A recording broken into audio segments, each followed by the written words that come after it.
également. Tu vas savoir aussi dans ce moment-là, je vais sûrement te le dire, tu vas l'entendre.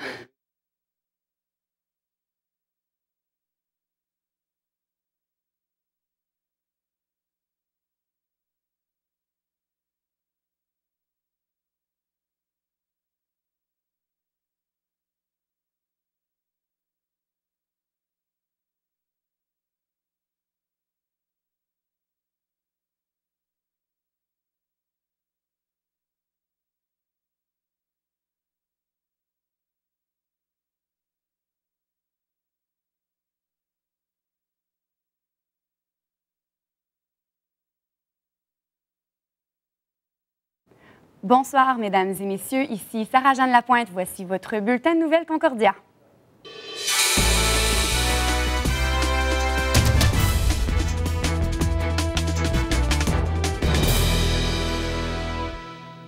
Le domaine du ski canadien en deuil une fois de plus.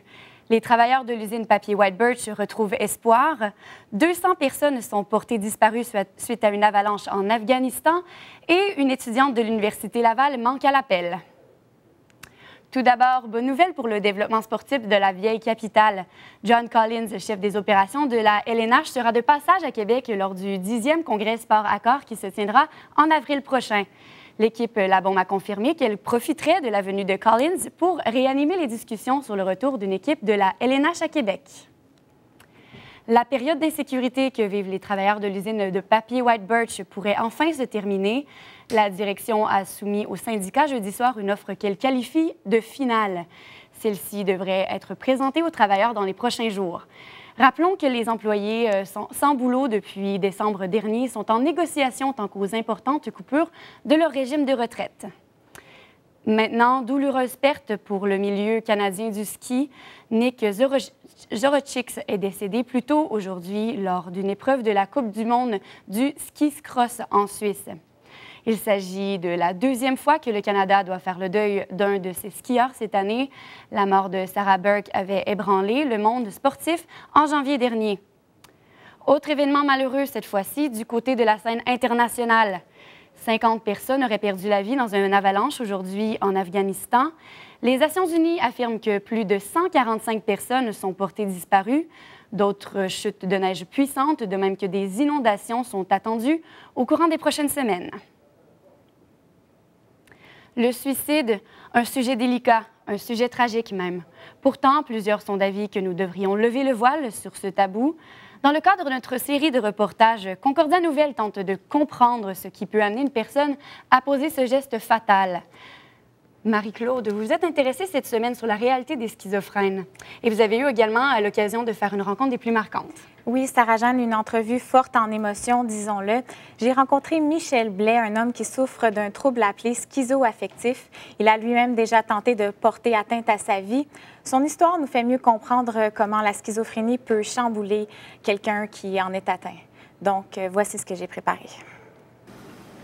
1983. Michel Blais vit sa première crise de schizophrénie. À la suite de plusieurs délits criminels, on l'interne en institut psychiatrique. Alors détenu en cellule d'isolement, il ne voit plus d'issue. C'est 3-4 ans que j'ai fait environ isolé 23 heures sur 24. Fait qu'à un moment donné, je me suis ramassé dans ma cellule, j'ai essayé de me couper les poignets, puis j'ai mis le feu dans ma cellule aussi parce que je trouvais que ça prenait trop de temps avant de partir. Le suicide dans la schizophrénie, c'est dramatique. Il y a 4 personnes sur 10 qui ont une schizophrénie qui font un geste suicidaire à un moment donné dans leur vie. Il y en a 1 sur 10 qui termine sa vie par un suicide. De son côté, après 12 ans de traitement, Michel a réussi à réintégrer la société. Ce qui a aidé, c'est les médicaments. Je dois admettre aujourd'hui que les médicaments m'aident. J'entends plus de voix aujourd'hui. Les activités quotidiennes aussi que je fais, ça m'aide beaucoup aussi. Faire mon ménage, prendre ma douche, faire mon lavage. Recommencer à côtoyer des gens a aussi contribué à sa réinsertion sociale. Chez un schizoaffectif, c'est des gens qui vont avoir les symptômes d'hallucination. Ils vont vouloir provoquer des relations sociales. C'est des gens qu'il faut qu'ils se battent le plus avec les préjugés. Michel est conscient de ces stéréotypes qui dépeignent les schizophrènes comme des gens anormaux. Bien, qu'on est fou. Qu'on est fou. Bien, fou que c'est qui est fou est moins fou qu'un autre fou que c'est pas qui est fou. Pour lui, il n'y a cependant pas de solution miracle. La maladie mentale fera toujours partie intégrante de sa vie. C'est une journée à la fois, c'est le moment présent, puis le meilleur est à venir, c'est ça que je me dis. Bref, oui, les gens atteints de schizophrénie peuvent être plus enclins à être plongés dans des idées noires. Toutefois, comme n'importe quelle personne, il demeure possible pour eux de s'en sortir. Il s'agit d'être conscient de l'obstacle, de retrouver ce qui les motive, mais surtout de continuer à explorer ce que la vie a à leur offrir. Marie-Claude Frenette, Concordia Nouvelles, Montréal. Le chanteur rock voisine a dû annuler son spectacle d'hier soir au Capitole. Félix, de nombreux fans ont dû être bien déçus. Que s'est-il passé pour qu'il en arrive à prendre une telle décision? En fait, Sarah-Jeanne, il s'est bel et bien présenté sur la scène du Capitole, mais après avoir interprété 3 chansons, il a été forcé d'arrêter car, en fait, depuis 1 mois, il a une grosse grippe, ce qui a vraiment nui à sa prestation.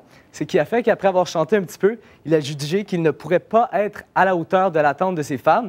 Alors, au lieu d'offrir justement une demi-performance, le chanteur a préféré reporter la prestation en automne et du même coup, il a annulé la prestation qui devait avoir lieu ce soir. Et il faut vraiment souligner que c'est vraiment inhabituel pour le chanteur de prendre une telle décision, puisqu'en 25 ans de carrière, il n'a fait ça que 7 fois. Et étonnamment, la personne qui a annoncé justement l'annulation des spectacles est nul autre que le ministre de la Santé, Yves Bolduc, qui était présent au spectacle et justement lui a proposé de faire le message et il l'a fait. Bon, et puis Félix, l'annulation du spectacle de ce soir est d'autant plus dommage car il s'agissait d'une date bien importante pour le chanteur. Oui, tout à fait, Sarah-Jeanne. En fait, c'était la soirée où il devait boucler la boucle à sa tournée Americana, donc une tournée de proportions épiques qu'il a débutée il y a 3 ans. Donc, il a fait plus de 240 performances. D'ailleurs, hier, le chanteur a reçu le billet d'or de la disque, un prix qui souligne le fait qu'il a vendu plus de 50 000 billets. Donc, dans cette tournée, il interprétait les chansons des albums Americana 1, 2 et 3, des albums dans lesquels on peut retrouver des reprises de chansons américaines connues qu'il reprend à sa manière en y intégrant du français. Un concept qui a eu beaucoup de succès puisqu'il a vendu plus de 1 demi-million d'albums au Québec et en France. Demain soir, c'est la grande finale des gars de Star Academy et ça risque d'être une soirée autant d'émotions. Et oui, donc on les connaît, Jason, Jean-Marc et Olivier. Donc, ils vont s'affronter ce dimanche à 19h30 sur les ondes de TVA. Donc, ils sont reconnus pour leur sensibilité et ils vont tenter de conquérir le cœur du public de Québécois encore ce soir, dimanche. Donc, le public de Québec va particulièrement regarder la performance de Olivier puisqu'il habite à Québec et travaille au fameux Voodoo Grill dans le Vieux-Québec. Donc, on lui souhaite bonne chance. Merci beaucoup, Félix. On se retrouve demain soir pour d'autres nouvelles culturelles. Au plaisir. Une étudiante en médecine à l'Université Laval est portée disparue depuis hier soir. Naïla Bendali est sur le campus de l'université pour nous donner tous les détails. Oui, voilà, Sarah-Jeanne. Je me suis entretenue ce matin avec le porte-parole du service de police de la Ville de Québec, M. Serge Villeneuve, ainsi qu'une amie de la disparue, Mme Véronique Charret. En fait, la disparue s'appelle Marie-Mélissa Langevin.